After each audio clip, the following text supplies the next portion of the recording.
everyone was concerned by issue ya General Anselm Sanyatwe. Not by rumors attended achits aiwa he denied the reassignment achiappointiwa as the Minister of Sports.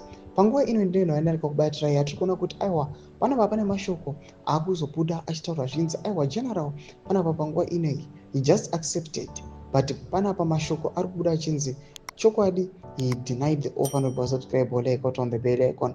Panapa tisati tapinda muna uyu tinoona kuti yesterday tinoona kuti the cause of intel unity yamuziva kuti aiwa ndio inozviti the intelligence unity exposer chokwadi aiwa necorruption inenge ichiitika munyika yeZimbabwe. Yesterday vakatanga vanyora kuti makaona that video yakanzi take hint the speculative narrative that Lieutenant General Sanyatwe is denied the ministerial appointment remains a rumor until we witness the official swearing ceremony today at State House for confirmation. Let's all avoid sharing fake news.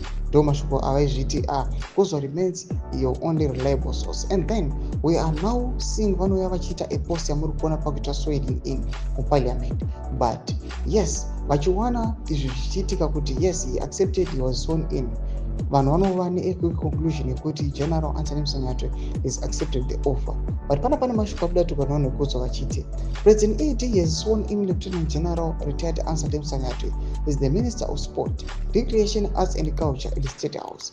He takes over from Dr. Kirsty Coventry following her election as President of the IOC.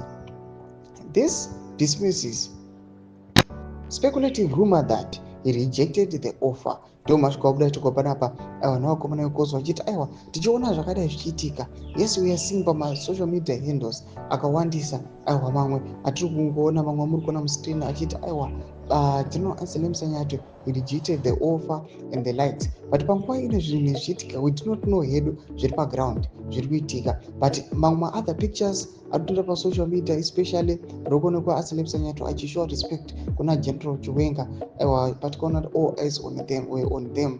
People they are just thinking in their minds kuti aiwa General Anselm Sanyatwe he might not be aiwa fully satisfied nezvakaitika, noda kuti pane kubreachwa kwakaitiwa mitemo and the constitution, but zvinhu zviri paground panguva ino ndozvekuti aiwa kuva sworn in kwakaitiwa kwakadismissa marumors ekuti he denied the offer. Tudze mafunguro enyu muri kudii pamusoro pechiitika chimina comment section yedu.